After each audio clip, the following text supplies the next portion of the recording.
Você pode abrir a sua Bíblia na primeira epístola de Paulo aos Coríntios, capítulo de número 6.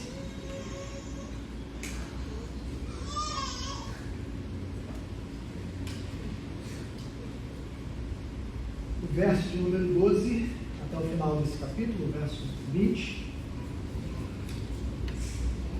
Então, primeira de Paulo aos Coríntios,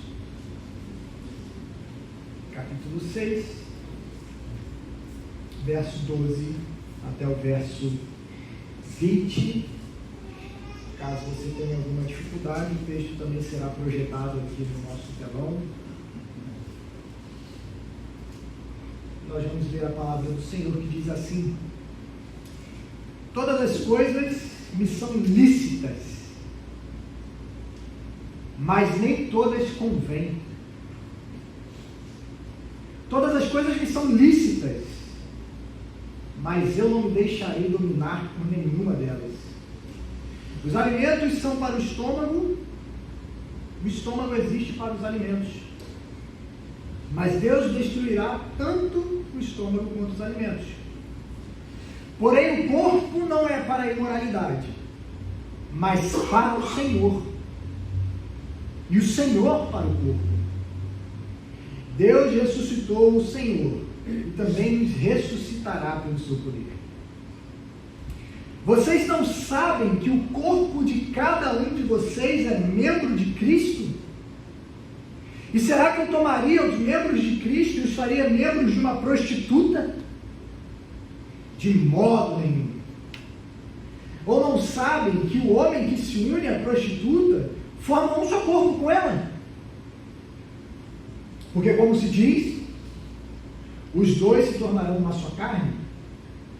Mas aquele que se une ao Senhor é um só espírito com ele. Fujam da imoralidade sexual. Qualquer outro pecado que uma pessoa cometer é fora do corpo. Mas aquele que pratica a imoralidade sexual peca contra o próprio corpo.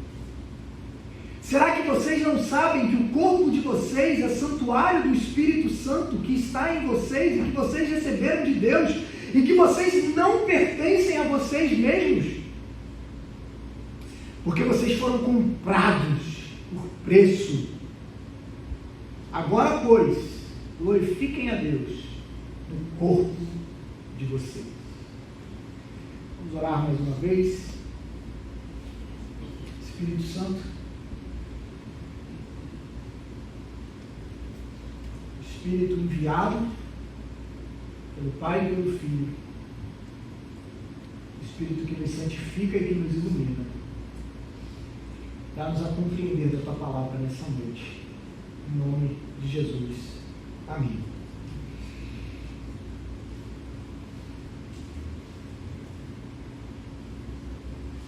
Muitos teóricos, filósofos, pensadores modernos, eles afirmam que nós estamos vivendo um tempo curioso na história humana. Nós estamos vivendo um período chamado de pós-cristão. Não apenas uma pós-modernidade, mas algumas pessoas dizem que vivemos um tempo pós-cristão, onde o cristianismo foi superado, se não como uma crença, mas como o modo em que a sociedade, de maneira geral, vive. Há alguns anos atrás, praticamente desde a Idade Medieval, talvez até aí a Era Moderna, o cristianismo ele se tornou, de certa forma, prioritário na nossa cultura. As pessoas, por mais que não professassem uma fé genuína, elas cresciam e pensavam dentro de uma maneira cristã de ver o mundo. O que hoje em dia se entende que não é mais realidade, esse tempo já é passado. Muitas pessoas hoje estão, inclusive, retornando a práticas pagãs e antigas, não só na sua expressão de religião e de fé, senão também na sua ética e moralidade. Porque a era pós-cristã não significa uma era sem religião, como acreditava-se, por exemplo, no século passado, no século XX, que chegaria um dia em que a ciência e a tecnologia avançaria tanto que os homens não estariam mais presos às superstições, às lendas, aos mitos, à religiosidade para explicar a realidade, porque a ciência nos traria a resposta para tudo. O próprio homem teria a resposta para o homem e um dia a sociedade então se veria livre da religiosidade. O que obviamente não é verdade, porque o ser humano, ele é, como alguns dizem, não simplesmente um homo sapiens, mas um homo litúrgico, um homem adorador. Todos nós somos adoradores, somos seres religiosos. É impossível que nós não sejamos seres religiosos, que nós não adoremos alguma coisa. Todos nós vamos adorar alguma coisa, a questão é o que nós vamos adorar. Todos nós teremos um Senhor sobre a nossa vida, a questão é quem é o Senhor sobre a nossa vida. Então, e esse fenômeno se mostra real na nossa sociedade, porque você olha, nos tempos em que nós vivemos, pós-cristãos, as pessoas não abandonaram a religiosidade, mas você vê crescendo cada vez mais religiões, inclusive aí de cunho cada vez mais pagãs. Você vê pessoas acreditando em misticismo, sincretismos, pessoas recorrendo a signos, recorrendo a qualquer tipo de espiritualidade maluca, conversando com árvore, com pedra, tentando se ligar ao seu espírito ancestral da natureza, porque o ser humano é religioso por essência. A gente não consegue viver sem adorar alguma coisa. Nós precisamos de um Deus para adorar. Nós somos criados assim. Mas como eu falei, nós temos visto não apenas o ressurgimento de uma religiosidade pagã. Nós estamos voltando a práticas de religiões que praticamente, com o crescimento do cristianismo, quase que desapareceram, mas estão retornando em nossos dias. Mas não somente essa religiosidade, mas também uma ética e uma moral pagã que se alastra rápido na nossa sociedade, com reflexos significativos, especialmente na nossa sexualidade, na maneira como nós expressamos a sexualidade humana, com depravações que há tempos atrás seriam impensadas, mas que eram práticas muito comuns nos primeiros séculos do cristianismo, nas sociedades gentílicas, da qual a igreja de Corinto fazia parte, por exemplo. A moralidade, a ética sexual não era lá uma coisa muito bonita naquele tempo. As pessoas se entregavam a diversos tipos de práticas, das mais imorais e absurdas que você possa pensar, inclusive na prática da sua devoção. Haviam deuses onde existiam verdadeiras orgias que aconteciam ali como forma de se cultuar aquelas divindades. E nós temos retornado a esse tempo. O mais triste, inclusive, é que muito da ética sexual pagã do mundo pós-cristão tem sido também a ética adotada por muitas igrejas e por muitos cristãos individualmente. Muitos cristãos não seguem mais a ética bíblica em relação a como nós devemos lidar com o nosso corpo e com a nossa sexualidade, mas seguimos aí o influencer da moda, seguimos as tendências da nossa sociedade e seguimos negando o que as Escrituras nos ensinam, o que é uma grande tristeza. Uma ética que defende a liberdade e onde tudo é permitido, mas uma ética que no final das contas, por pregar essa liberdade, nos leva a um tipo de escravidão, uma escravidão dos piores tipos, uma escravidão a nós mesmos e aos nossos prazeres, impulsos e apetites. Por que eu estou falando sobre isso? Por que eu comecei falando sobre isso hoje? Porque a igreja de Corinto lidava com esse problema. Diante de todos os problemas que aquela igreja tinha, a imoralidade sexual também era um dentre eles. Como a gente falou nas nossas primeiras pregações aqui nessa carta aos Coríntios, muitas coisas.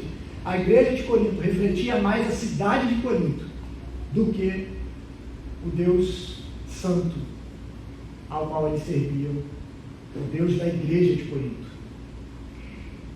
E nessa semelhança com a cidade, os membros daquela igreja também refletiam em muitos aspectos a ética sexual da cidade de Corinto, que, como vocês devem se lembrar, também era conhecida naquela época como uma cidade completamente imoral, tinha uma fama de uma cidade imoral, onde as práticas sexuais dos moradores daquela região ali eram bem mal faladas.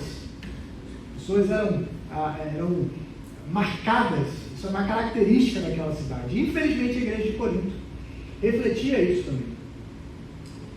E Paulo precisa lidar com essa imoralidade, especificamente com um problema. Deixa eu falar um pouco mais à frente sobre ele. Mas antes de falar sobre o problema em si, Paulo ele precisa corrigir uma teologia equivocada que os leva a agirem dessa forma. Então, antes de tratar o problema em si, Paulo trata daquilo que vem antes, da teologia que move aquelas pessoas a acharem que eles estão corretos ao fazerem aquilo que eles estavam fazendo. Adiantando aqui, muito provavelmente os estudiosos acreditam que haviam membros na igreja de Corinto que estavam defendendo o fato de que eles poderiam se unir com prostitutas, ter relações com prostitutas, afirmando que isso não era nenhum tipo de problema. E a gente vai ver como que Paulo trata essa questão e o que fica para nós, que nós podemos aprender a partir desse texto. Inclusive, né, algo que a gente precisa saber é que todo comportamento ele se baseia em uma teologia. Como diz aí o saudoso teólogo norte-americano, R.C. Sproul, somos todos teólogos, né? Por mais que você possa ser daquela pessoa que diz assim, não, a teologia esfria o crente, eu não sou da teologia, eu sou de Jesus. Todos nós somos teólogos, todos nós agimos de acordo com princípios teológicos. Todos nós enxergamos o mundo a partir de princípios e pressupostos teológicos. A grande diferença é que você pode ser um bom teólogo ou um mau teólogo. E se você é um bom teólogo, a sua teologia vai refletir na sua prática. E se você é um péssimo teólogo que faz uma teologia ruim, essa teologia ruim também vai refletir na sua prática. Todos nós temos uma teologia, a igreja de Corinto uma teologia muito equivocada, uma maneira de ver e pensar a vida e pensar a Deus. Então o versículo 12 começa com uma afirmação, com quase toda certeza, uma afirmação dos próprios coríntios. Algumas traduções da Bíblia dão a entender que essas palavras elas são de Paulo, mas na verdade o que hoje se entende é que essa primeira frase, todas as coisas lhes são lícitas, era um slogan dos coríntios. Era como se esse fosse algo, o slogan daquela igreja, né? E aqueles irmãos falam assim, todas as coisas lhes são lícitas, todas as coisas lhes são lícitas. Isso era a desculpa deles para fazerem qualquer tipo de coisa, uma espécie de liberdade restrita. Ou uma outra forma de dizer, tem o direito de fazer qualquer coisa. E às vezes você pode achar que essa frase era de Paulo. Essa frase não era de Paulo, era dos coríntios. O que Paulo faz é corrigir essa visão equivocada deles. E a primeira ressalva que Paulo faz é, vocês dizem, todas as coisas são lícitas, né? E Paulo então responde a eles, mas nem todas as coisas convêm, ou nem todas as coisas são benéficas ou boas. Aparentemente, os espirituais da igreja de Corinto acreditavam que por causa da sua realidade como pessoas elevadas, pessoas que estavam em uma esfera superior de espiritualidade, eles achavam que eles tinham uma liberdade para agir como quisessem, sem nenhum tipo de restrição, uma liberdade plena e absoluta. E a primeira coisa que Paulo corrige na teologia deles é que a nossa liberdade, ela não deve ser para o nosso próprio benefício, mas para o benefício do outro. Quando Paulo diz que nem todas as coisas lhe convêm, nem todas as coisas são proveitosas, nem todas as coisas são benéficas, ligado a alguns versos mais à frente no capítulo 5, onde ele usa essa mesma palavra e ela está se referindo ao próximo, ao outro, ao seu companheiro, principalmente ali dentro do casamento. Alguns comentaristas acreditam que esse benefício que se vê nessa liberdade não é um benefício aplicado a si próprio, mas um benefício aplicado ao outro. A questão então que Paulo está tratando não é se algo que nós fazemos, se esse comportamento, se essa ação é um comportamento legítimo, se é um comportamento aceitável, ou se é um comportamento benéfico para mim. Mas, em outras palavras, o que Paulo está dizendo, todas as coisas me são lícitas, mas nós precisamos compreender a nossa liberdade, entendendo que ela precisa ser usada para a edificação do outro. Alguns capítulos mais à frente a gente vai tratar mais desse assunto da liberdade cristã, então eu não quero me alongar muito nesse ponto, Mas basicamente Paulo começa a tratar essa questão que eles estavam tendo. Eu tenho liberdade para fazer o que eu quiser, eu tenho direito de fazer o que eu quiser. Paulo está dizendo, calma lá, não é bem assim. Não. A nossa liberdade em Cristo não é uma liberdade restrita. É uma liberdade que deve servir ao nosso próximo. E em tempos onde nós fazemos questão de sempre fazer o que é nosso direito, né? De bater na mesa e dizer assim, isso é meu direito, eu tenho direito de fazer isso, ninguém vai tirar esse direito de mim. Essa ideia de Paulo é praticamente contracultural. Mas se eu tenho direito de fazer isso, se me é lícito, por que eu não deveria fazer? Por amor ao seu irmão, para a edificação do seu irmão. E algumas semanas aqui à frente a gente vai se aprofundar mais nessa ideia. Em tempos individualistas como o nosso, a cruz de Cristo nos chama para viver pelo bem do nosso próximo, não pelo nosso próprio bem. Para viver pelo bem do próximo e não pelo nosso próprio bem. Pois é, meus irmãos, essa é a ética da cruz. Nos chama a não nos colocar em primeiro lugar. Colocar o nosso irmão e o nosso próximo no primeiro lugar. E Paulo então continua corrigindo essa visão deles. Todas as coisas me são lícitas, eles dizem, mas Paulo corrige e diz, mas eu não me deixarei dominar por nenhuma delas. A segunda correção que Paulo traz a esses irmãos é essa pretensa, a esse pretenso direito ou liberdade que nós achamos que temos, e que se achamos que essa liberdade é irrestrita, nós nos tornamos escravos dessa própria liberdade. O fato é que esse tipo de pensamento, esse tipo de liberdade não é uma liberdade verdadeira. Uma liberdade onde nós achamos que nós podemos fazer o que eu quero, o que eu acho melhor, da forma que eu quero. Nunca foi considerado uma virtude na história cristã. Nunca. Esse tipo de liberdade que não é capaz de frear os próprios desejos e os próprios apetites, incapaz de controlar as suas próprias vontades, não é liberdade, coisa alguma. Mas é, na verdade, um dos piores tipos de escravidão. Escravidão aos nossos próprios desejos. Você não consegue dizer não às suas próprias vontades, você não consegue dizer não àquilo que você está fazendo. Você sempre tem que comer mais, que o seu corpo pede mais, sua barriga pede mais, você sempre tem que ter mais entretenimento, você sempre tem que ter mais prazer, você não consegue dizer não e você se torna escravo daquilo. É só mais uma bebida, é só mais um copo, é só mais um prato, é só mais uma torta, e você não consegue parar o seu apetite, você não consegue dizer não, você se torna escravo dos seus próprios desejos. Paulo está dizendo, todas as coisas me são lícitas em Cristo, sim, mas eu não me deixarei dominar por nenhuma delas. Porque inclusive o fruto do Espírito Santo na nossa vida é o domínio próprio, é a capacidade de nós conseguirmos dizer não aos nossos apetites e desejos da nossa carne. Então Paulo está tratando esse conceito equivocado de que ser cristão significa que você tem a liberdade para fazer o que você quer. Não, nada disso. Não. De fato, em Cristo nós somos livres. Nós somos livres ao nos tornarmos escravos do Senhor. Somos livres para fazer a vontade de Deus, não para fazer a nossa própria vontade. Paulo precisa corrigir esse equívoco a respeito da liberdade, que essa igreja estava equivocada sobre a sua própria liberdade. Mas um segundo ponto, errado na teologia desses irmãos, era a teologia do corpo. A maneira como eles entendiam o corpo e a sua importância, que para eles era praticamente irrelevante. E Paulo diz assim, os alimentos são para o estômago existe para os alimentos, mas Deus destruirá tanto o estômago quanto o alimento. Porém, o corpo não é para a imoralidade, mas para o Senhor, e o Senhor para o corpo. Deus ressuscitou o Senhor, e também nos ressuscitará pelo seu poder. Provavelmente, essa expressão, os alimentos são para o estômago existe para os alimentos também, era uma forma de pensamento comum na igreja dos Coríntios. Provavelmente algo, inclusive, que estava fundamentando o comportamento imoral deles.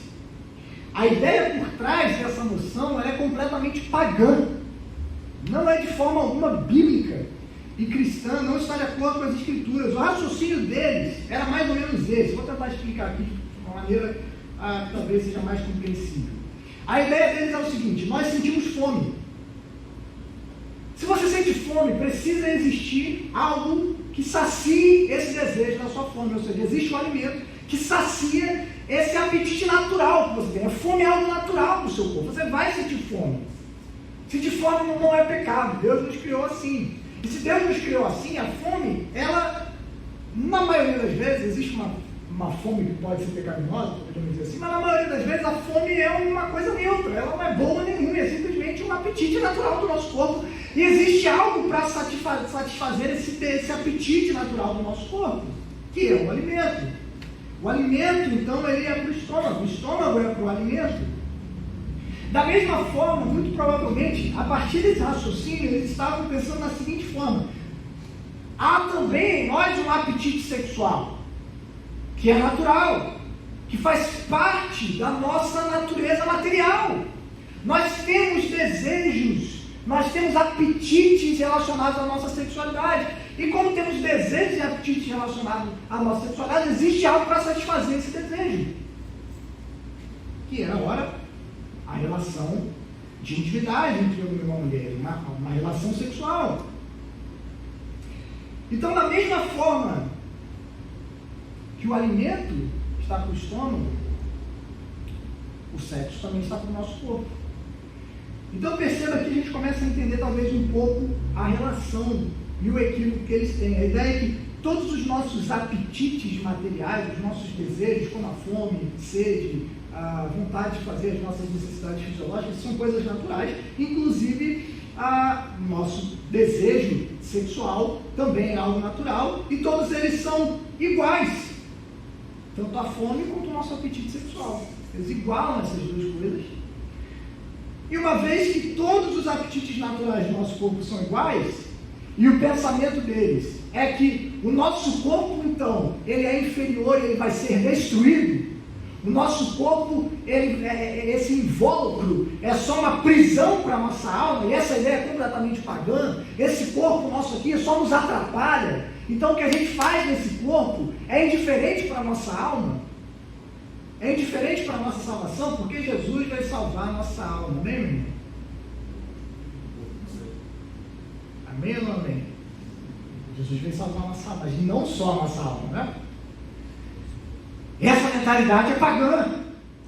Essa ideia que a gente tem de que quando a gente morrer, que a gente vai ser verdadeiramente livre, a nossa alma vai viver livre no céu com Jesus. Não, isso não é cristianismo, isso é paganismo.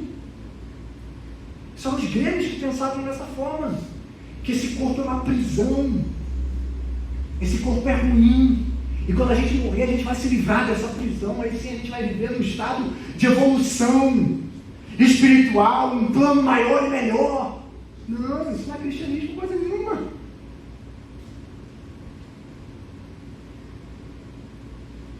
E por conta desse pensamento que invadiu ali a mentalidade dos cristãos, eles estabelecem esse tipo de dicotomia, de divisão entre aquilo que é material e aquilo que é imaterial, entre aquilo que é carnal, no sentido de carne, de corpo, aqui em matéria, e aquilo que é espiritual, no sentido de um campo imaterial. E tudo aquilo que pertence ao campo da matéria é ruim, e tudo aquilo que é espiritual é melhor, é bom. Então, para eles, aquilo que é material é indiferente à vida cristã. E se os nossos apetites naturais são apenas necessidades que precisam ser saciadas, seja a fome, a sede, seja o sexo, ou simplesmente fazem parte da nossa materialidade, tudo isso vai ser destruído. Tudo isso vai acabar com o nosso corpo. Então, se o nosso desejo sexual é igual à nossa fome, então tanto faz a forma como você vai saciar esse desejo. O ser humano é incrível inventar desculpas para o pecado, né? Desde os mais antigos a gente tenta criar formas para desculpar e justificar o nosso pecado.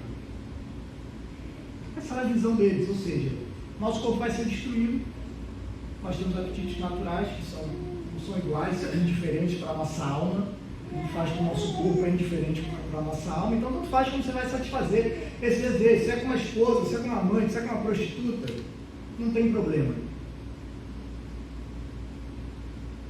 Não tem problema.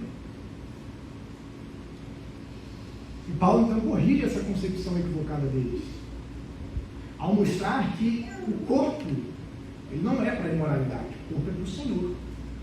O nosso corpo, nós não podemos fazer o que nós quisermos com o nosso corpo, porque o nosso corpo não é para a imoralidade, o nosso corpo é para o Senhor. E qual é a prova disso? A prova disso é a ressurreição. A ressurreição é uma doutrina central da nossa fé cristã. Já diziam os credos mais antigos: creio na ressurreição do corpo. Amém? Só que nós hoje em dia nem entendemos a necessidade da ressurreição. Por que Jesus precisou ressuscitar? Por que nós ressuscitaremos? Se o nosso corpo não é importante. Por isso, quando Paulo chega lá em Atenas, lembra? Capítulo 17 de Atos, ele fala sobre a ressurreição. Aí todo mundo começa a zombar dele. Vamos falar de ressurreição, que cara louco. Já pensou? A gente se esforça para se livrar dessa carne, e quando a gente morre, a gente vai ressuscitar no corpo. Que loucura é essa? Porque isso é o pensamento pagão. Isso é o pensamento que ignora que Deus é quem criou a matéria. Deus é quem criou o nosso corpo, e criou o nosso corpo de modo bom. Isso é um pensamento que ignora que a obra da redenção inclui a pessoa como um todo. Não só a nossa alma, mas o nosso corpo também será salvo. E por isso ele será ressuscitado, porque Deus nos criou como pessoas integrais. Deus nos criou como seres que possuem matéria e possuem alma. Deus nos criou como seres completos. O ser humano só é um ser humano se ele tem corpo, se ele tem alma. É por isso que a morte é algo tão terrível. Porque ela deforma a criação de Deus, separando o nosso corpo da nossa alma.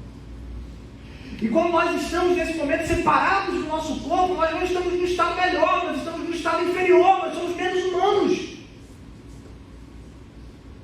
Porque nós só somos seres humanos quando o nosso corpo está ligado com a nossa alma. E é por isso que no fim dos tempos nós seremos ressuscitados com Cristo. E como seres humanos plenamente, com o corpo glorificado, estaremos na presença do Senhor.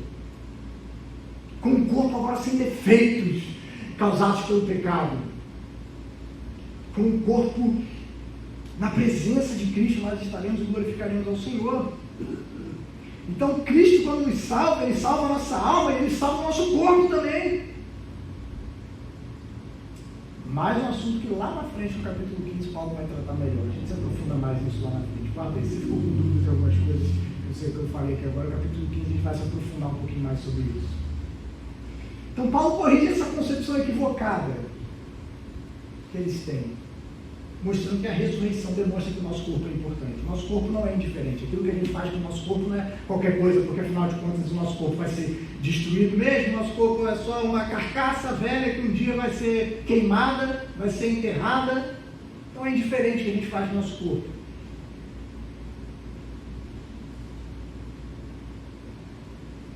Nosso corpo é importante. E aquilo que a gente faz no nosso corpo é importante também. Por isso a doutrina da ressurreição é importante. Por isso que a ética cristã, ela não pode jamais ser comparada à ética pagã, que basicamente pensa dessa forma também. O que a gente faz com o nosso corpo é irrelevante. Meu corpo, minhas regras. Né? Que demonstra essa mentalidade pagã.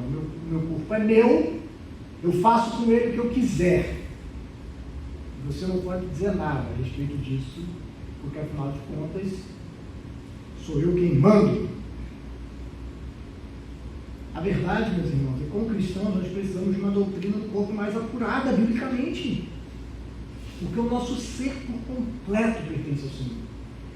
Nosso corpo é para o Senhor, não para a imoralidade. Nosso corpo existe para glorificar a Deus e não para se entregar aos seus próprios prazeres, não para satisfazer a sua própria carne, os seus próprios desejos que guerreiam em nossa carne, que guerreiam no nosso coração, que nos levam para longe do Senhor.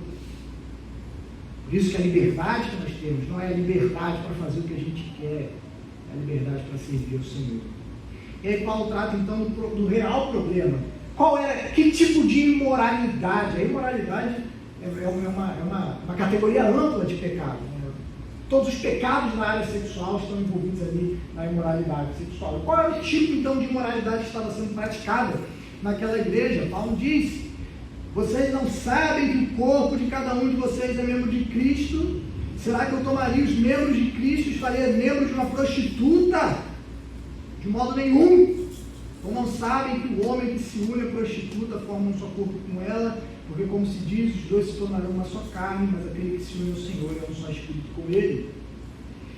Então, toda essa teologia ruim dos coríntios tem o direito de fazer qualquer coisa. E o que a gente faz com o nosso corpo é indiferente. Elas se unem para que eles possam dizer o seguinte, para que eles possam justificar que eles tenham relações com prostitutas, tenham relações imorais, que eles visitem lá o bordel da cidade e satisfaçam os seus apetites sexuais com garotas de programa. Obviamente essa não era a nomenclatura da época, né? Mas com prostitutas. Porque o que a gente faz com o nosso corpo é indiferente, não importa. Paulo está afirmando justamente o contrário. O nosso corpo importa. Nosso corpo é importante para Deus. Deus nos deu um corpo. Deus nos fez com um corpo para glorificá-lo no corpo. Para Paulo, o nosso corpo é para o Senhor. E como os nossos corpos, nós somos membros de Cristo. Estamos unidos a Cristo. E se estamos unidos a Cristo, mediante a ressurreição, nos tornamos unidos a Cristo, Paulo então argumenta, se unir sexualmente com uma prostituta seria algo impensável para um cristão. Seria algo impensável para um cristão, porque se o nosso corpo está unido a Cristo, se entregar à imoralidade e à prostituição seria juntar Cristo, que é um conosco, também a essa imoralidade, a essa prostituição. Isso beira a blasfêmia. Seria algo terrível. Por isso Paulo está dizendo, é impossível para um cristão que você tenha relações sexuais com uma prostituta, porque quando você tem relações sexuais com uma prostituta, você se torna um só corpo com ela, mas você é um só com Cristo. Como? Se você é um só com Cristo, você irá se unir sexualmente com uma prostituta. E aqui Paulo ainda corrige mais um ponto também, que é problemático na nossa sociedade, principalmente a respeito dessa liberdade sexual. Sexo não é só algo que nós fazemos na carne, não é só algo corporal. Há uma realidade espiritual envolvida no ato de intimidade entre um homem e uma mulher. Quando duas pessoas coabitam, quando duas pessoas se conhecem intimamente, há um tipo de ligação, de conexão espiritual. Os dois se tornam um só corpo. Os dois se tornam um só corpo. Essa conexão que existe e que deveria ser plena no casamento. E a nossa ética sexual pagã, que não é nova, aí a gente pode remontar as origens dela e voltar talvez ali na década de 60, o movimento de liberação aí das drogas, o movimento hippie, e aí você vai surgir um monte de coisa aí como os anticoncepcionais, né, como camisinha. Vocês acham que essas coisas surgiram por quê? Surgiram porque as pessoas estavam preocupadas com proteger de doenças sexualmente transmissíveis? Não, surgiram porque o ser humano queria se relacionar com quantas pessoas pudesse sem ter o ônus de engravidar. Todas essas coisas surgiram para que a gente pudesse praticar a imoralidade sem ter o peso de você ter um melequento lá que você vai ter que tomar conta dele. Essas coisas surgiram lá, com esses motivos, para que a gente pudesse se entregar a esses desejos. A revolução sexual aí, lá começa lá na década de 50, até antes, né? Talvez desde a queda dessa revolução sexual está aí, né? Nós somos donos do nosso próprio corpo, a gente faz o que a gente quer com ele, e eu me relaciono com quantos parceiros eu quiser, e o fruto disso a gente sabe, quantas pessoas não estão completamente destruídas, porque tiveram inúmeros parceiros durante a sua vida. achando que estavam sendo livres, e na verdade estavam se tornando escravos. Por quê? Porque o sexo não é simplesmente algo que a gente pratica no corpo, mas há uma realidade espiritual, de união que acontece ali. Por isso que Paulo está dizendo, se você espiritualmente está unido a Cristo, você não pode se unir a uma prostituta. Isso beira a loucura, esse pensamento de vocês. Isso beira a blasfêmia. Seria algo impensável para vocês. E aí como que Paulo, então, argumenta com essa igreja? No verso 18, se ainda não havia ficado claro para aquela igreja, se ainda não ficou claro para vocês como nós temos que lidar com essas questões relacionadas à imoralidade, Paulo ele não pode ser mais claro do que isso. Verso 18 ele diz: fujam da imoralidade sexual.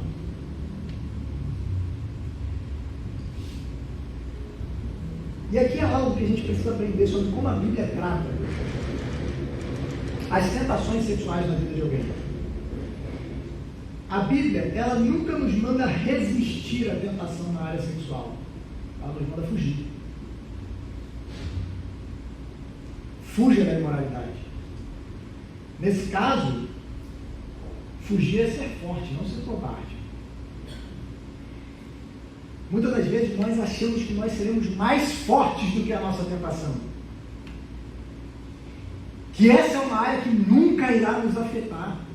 Mas, meus irmãos, isso não é verdade. Nós não podemos abrir brechas, nós não podemos flertar com o pecado e nem paquerar com a tentação. Muitas pessoas caem porque eles flertam com o pecado, flertam com a imoralidade, flertam com intimidades indevidas com outras pessoas, flertam acessando sites que não deveriam acessar, consumindo conteúdos que não deveriam consumir, estabelecendo relacionamentos com pessoas que não deveriam se relacionar, e acham que não, eu sou mais forte do que tudo isso. E o que a Bíblia nos diz é, quando a imoralidade se coloca diante de você, foge, mete o pé, porque você não é forte, como você pensa que você é. Um exemplo disso, por exemplo, que eu poderia citar aqui, eu lembro um pouco atrás, não me lembro exatamente qual livro que eu estava lendo, mas estava falando sobre pastores que caíram no ministério, caíram em imoralidade sexual, seja adultério, algumas outras coisas. Eu fiz uma pesquisa com esses pastores, e eu não lembro exatamente o número, mas uma grande quantidade, que 70%, 80% desses pastores, quando foram perguntados, falaram assim: eu achei que esse era um pecado que eu nunca cairia no meu ministério. Todos os pastores, a maioria, que caíram em imoralidade no seu ministério, afirmaram: eu tinha certeza que esse não ia ser um problema na minha vida. Eu achava que eu era forte. Eu achava que isso não ia ser um problema para mim. E quando a gente acha que a gente vai ser forte, a gente baixa a guarda. E é justamente quando a gente baixa a guarda que nós somos nocauteados. Por isso que a Bíblia ela não diz resiste à imoralidade. A Bíblia diz foge, amigo, mete o pé. Muitos de nós não conseguimos lidar com a imoralidade porque nós tentamos resistir a ela quando devemos fugir dela. A gente deve fazer como José. Lembra de José? Lá na casa de Potifar? O que ele faz quando a mulher de Potifar se insinua para ele? Dia após dia, todo dia ela chegava lá e ele cantava: ô José, vem aqui. Ó, tem um serviço para você aqui dentro, vem aqui, eu quero te mostrar uma coisa, eu quero falar algo para você. O que José fazia? Eu estou fora. Um amigo meu dizia assim: é o capeta de saia. Quando o capeta de saia se coloca diante de você, meu amigo, mete o pé. E era o que José fazia. Ele saiu daquilo que... Ele sai da área que ele estava servindo. Pede transferência: não quero servir nessa área, não. Vou para lá para fora, vou cuidar do quintal, vou cuidar da rua. Mas dentro dessa casa eu não fico. José era prudente, ele era sábio. Nós gostamos de flertar com o pecado. A gente não tem nada a ver. Ficar com aquela conversinha mole com aquela colega de trabalho, sabe? Falando com a vozinha mansa. Que a sua esposa aí dentro de casa se trata igual uma pedra. Duro, frio, mas as amiguinhas do trabalho dizem: oh, meu queridinho, oh, não, que bom estar com você aqui. Não desse jeito, né? Aí pega mal, né? Assim é meio esquisito. Mas aquela fala mole, sabe? Aquele jeitinho de coitado, de interesse. A gente já não tem nada demais, tem nada demais. Ficar com aquelas conversinhas meio esquisitas, sabe? Que o seu marido vê você conversar, você esconde o celular assim. Tá falando com quem? Não, você não pode acessar meu celular, não. Que isso? Isso é invasão de privacidade. Eu não posso, não, minha esposa. Que isso, minha esposa tem minha senha? Não, jamais minha esposa terá minha senha. Que isso? Sou um homem íntegro. Todo homem e toda mulher também, que a esposa ou o marido não tem acesso à senha do celular. Você pode ter certeza que tem a coisa ali que não deveria estar ali. 100% dos casos. Afirmo isso com certeza. 100% dos casos. Se a pessoa diz assim, não creio isso, olha só, a gente é casado, marido e mulher, mas uma coisa é uma coisa, outra coisa é outra coisa. Irmão, deixa eu te dizer uma coisa, se você é casado, intimidade é uma coisa que você não tem mais.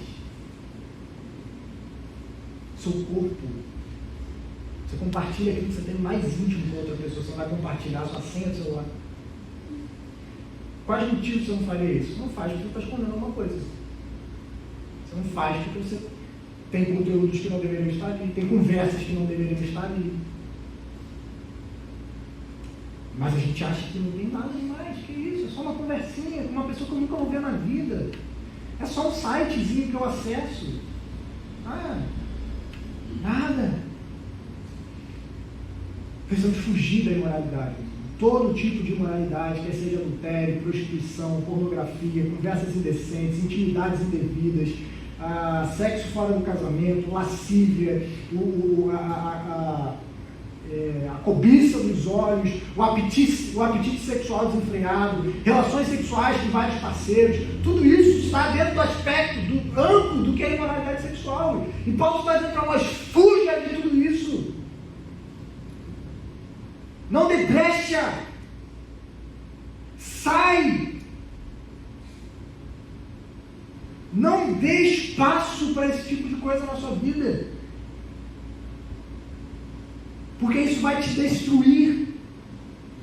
Vai destruir o seu casamento, vai destruir os seus relacionamentos.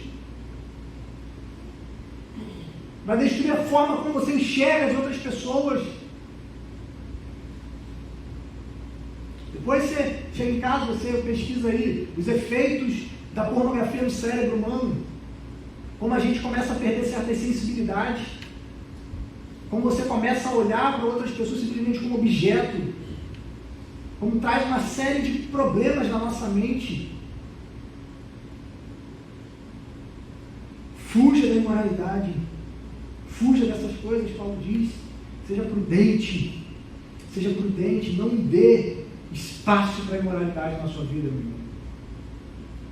Para aquele colega de trabalho, para aquela colega de trabalho, para aquelas intimidades que você sabe que você não deveria ter. Você sabe que você não deveria conversar aqueles assuntos com aquela pessoa, daquele jeito com aquela pessoa. Você não deveria se abrir daquele jeito com aquela pessoa, com aquele homem, com aquela mulher. Você não deveria estar tendo aquele tipo de conversa nas redes sociais. Você não deveria estar acessando aqueles sites que você acessa. Paulo diz, fuja disso. Não lute contra isso. Fuja. É o que a gente tenta lutar. A gente tem que fugir.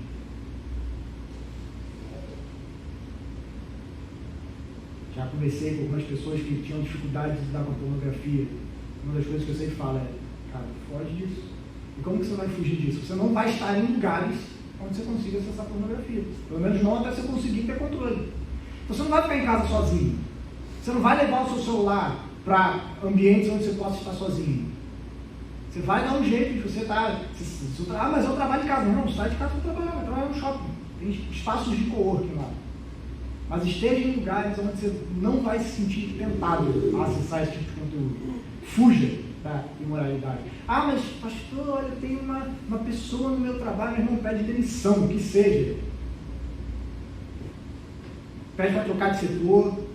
Fala para o seu chefe, fulano de tal, tá me assédio sexual, tá me assediando. Só não dê espaço para isso. Não ache que vai, não tem nada demais. Fuja da imoralidade, fuja da imoralidade. Deus vai te honrar. Se você tiver que pedir demissão do trabalho, faça isso em oração, Deus vai te honrar. Mas não dê espaço, não dê brecha para o pecado, não flerte com o pecado. Fuja da imoralidade. Paulo, então, traz algumas aplicações, com elas eu queria terminar. No verso 19 ele diz assim: será que vocês não sabem que o corpo de vocês é santuário do Espírito Santo, que está em vocês, que vocês receberam de Deus, e que vocês não pertencem a vocês mesmos? Porque vocês foram comprados por preço, agora pois glorifiquem a Deus no corpo de vocês. Meus irmãos, por fim, Paulo diz assim: nós não pertencemos a nós mesmos. Nós não pertencemos a nós mesmos. Nós fomos comprados por Cristo, pelo sacrifício de Cristo. A nossa liberdade, ela está condicionada a Jesus. Nós não somos livres para fazermos o que nós quisermos, nós somos livres agora do pecado para fazer o que agrada a Deus. Essa é a verdadeira liberdade cristã. Livres do pecado para fazer o que agrada a Deus, para viver em pureza, em santidade, em castidade diante do nosso Senhor. E o que é mais interessante, meus irmãos, é que esse texto é muito belo, porque Paulo está dizendo que a Trindade está envolvida na nossa salvação. Deus Pai criou o nosso corpo para a sua glória. Deus Filho nos resgatou por completo por meio do seu sacrifício, e o Espírito Santo habita em nós.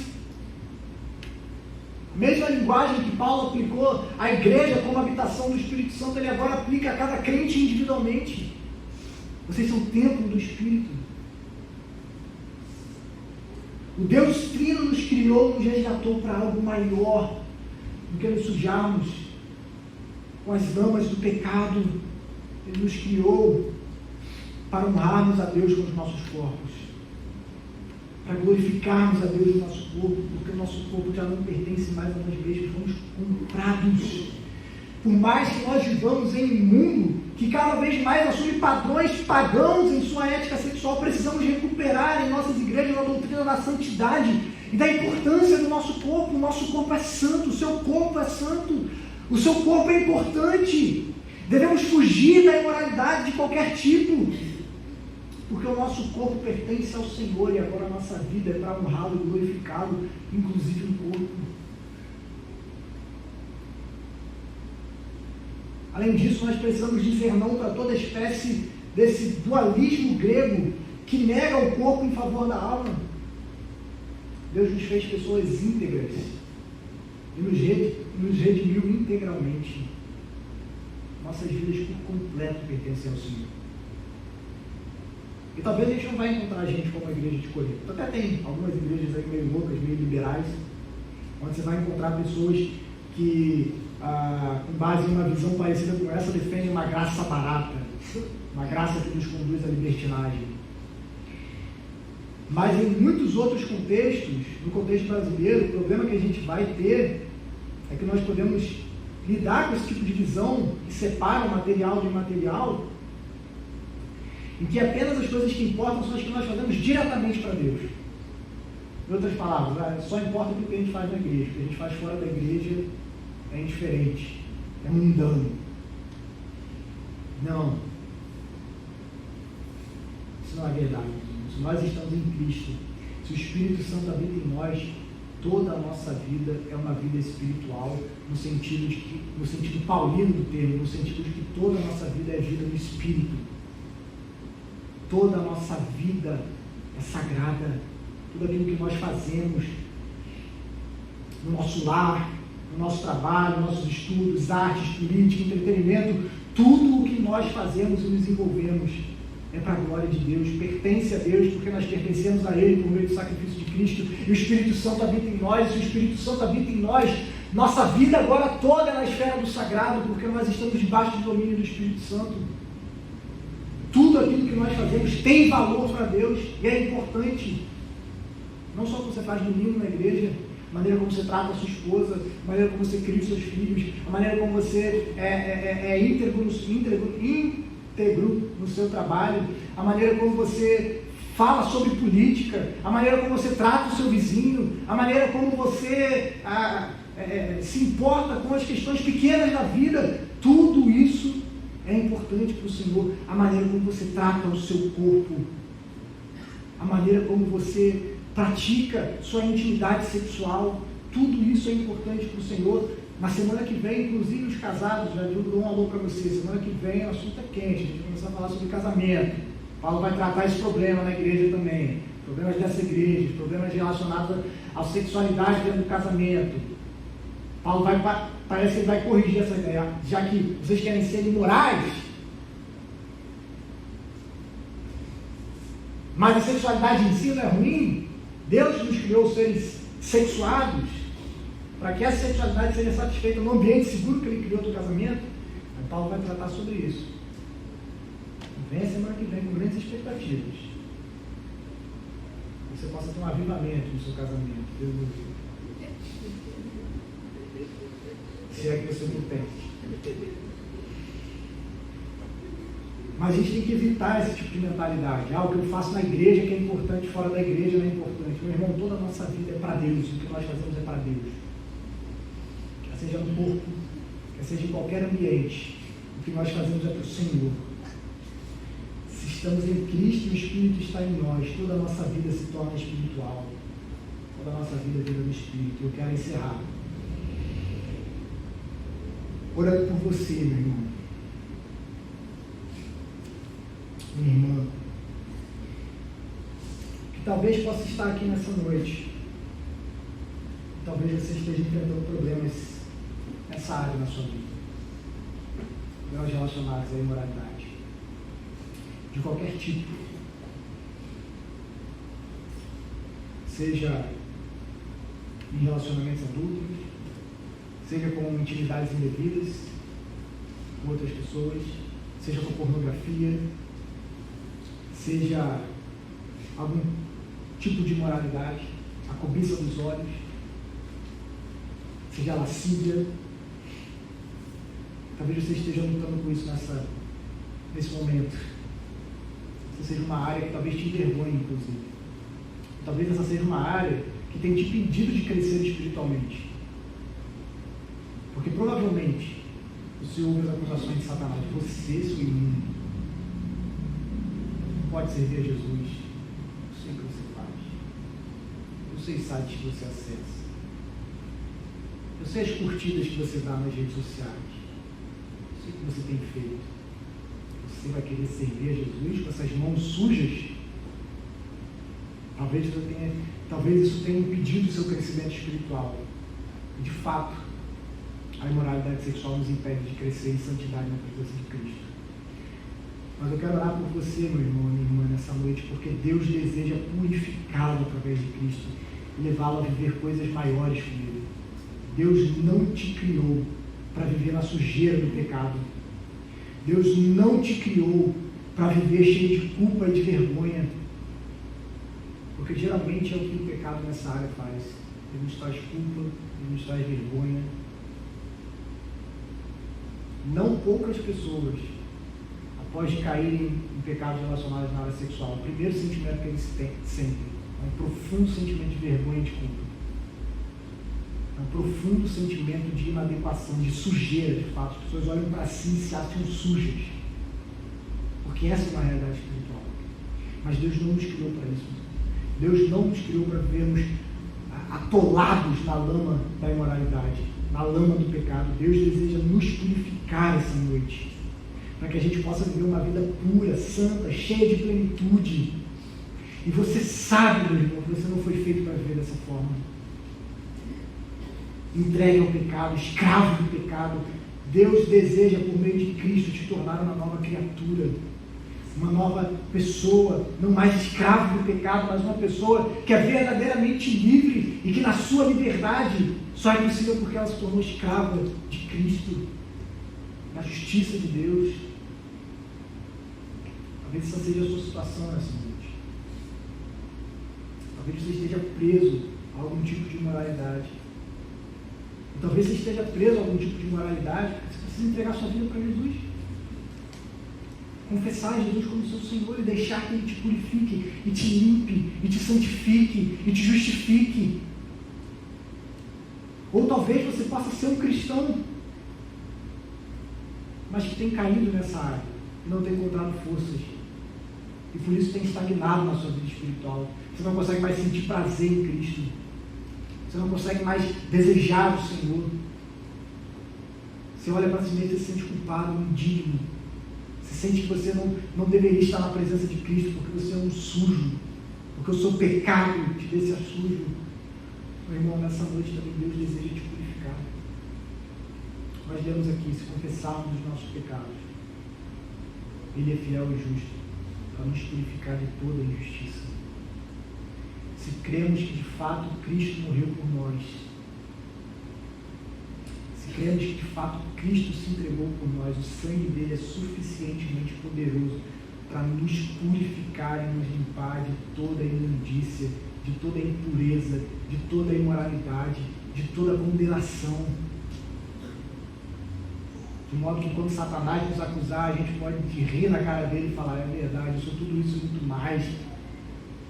Mas Cristo me justificou e você não tem mais domínio sobre mim. E Cristo me ama. E agora eu pertenço a Cristo, eu não sou mais escravo dessas coisas. Não pertenço mais, não sou mais escravo desses desejos. Eu posso viver a liberdade, a verdadeira liberdade em Cristo. Se você tem vivido atormentado por isso, meu irmão, eu quero orar por você nessa noite. Eu quero pedir para que todos nós nos coloquemos de pé. E se você tem lutado com isso, eu obviamente não vou pedir para que você levante a mão, põe a mão no coração, venha à frente, porque eu sei que talvez isso seja algo que nos envergonhe. Mas você sabe, você tem enfrentado isso, você sabe o que você tem enfrentado. E eu quero orar por você. E caso Deus tenha falado com você nessa noite, eu gostaria depois também que você me procurasse. Hoje aqui, ou depois você me mandar uma mensagem no WhatsApp e falar assim: pastor, Deus falou comigo. E eu percebo que é hora de sair desse lamaçal. E eu preciso de ajuda, porque sozinho não consigo. Nós estamos aqui para ajudar você. Vamos orar ao Senhor, pedir para o Ministério de Louvor vir aqui em cima já. E nós vamos orar. Logo em seguida vamos louvar. Senhor, nessa noite nós queremos nos colocar diante de Ti, pedindo o som do nosso coração. O Senhor nos conhece. O Senhor conhece aquilo que nós tentamos esconder de todas as pessoas. O Senhor conhece aquilo que nós fazemos em oculto, nas sombras.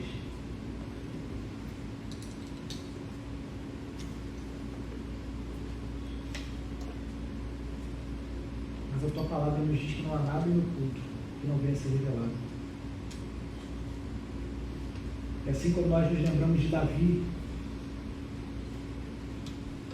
com Betseba, sabemos, Senhor, que a imoralidade sexual nos causa vergonha. E quando ela vem às claras, e ela sempre vem, nós somos envergonhados, humilhados, como Davi foi. Por isso, Senhor, antes que essa humilhação caia sobre nós, antes que aquilo que nós temos feito em oculto venha nos envergonhar, e envergonhar o nosso testemunho ao Senhor, queremos confessar a Ti as nossas imoralidades, Senhor. Se há alguém aqui nessa noite preso na lama do pecado, dos prazeres, da imoralidade, que não tem encontrado força em si mesmo para se livrar de tudo isso, Pai, tem lutado com a vergonha, com a culpa, com o sentimento de sujeira, Senhor Deus, nessa noite, essa pessoa possa receber a paz de saber que Cristo nos limpa de todos os nossos pecados. Não há nenhuma mancha em nosso coração que não possa ser limpa pelo sangue de Cristo. Se nós confiamos em Jesus, se nós cremos em Jesus, Senhor, se nós confessamos a Jesus e confessamos os nossos pecados, vamos ter certeza da promessa do perdão gratuito no sangue de Cristo, que nos lava, nos purifica, nos santifica. E crendo, Senhor, nessa promessa, porque nós queremos nos aproximar do Senhor, sabendo que não somos nem dignos de levantar os nossos olhos para falar contigo, mas que o Senhor recebe em tua presença todo pecador arrependido, que o Senhor nos purifica, que o Senhor cancela toda a nossa dívida e que nenhuma condenação há para aqueles que estão em Cristo Jesus. Que nessa noite, Pai, seja a noite de liberdade, que o Senhor liberte aqueles que estão cativos nessa área, que o Senhor os torne verdadeiramente livres do pecado, mas escravos de Deus. E quando nós somos escravos de Deus, é que nós somos verdadeiramente livres, Senhor. E queremos, Deus, viver uma vida no corpo, a glória do teu nome. Isso nos capacita, Senhor. Nos santifica, em nome de Jesus. Amém e amém.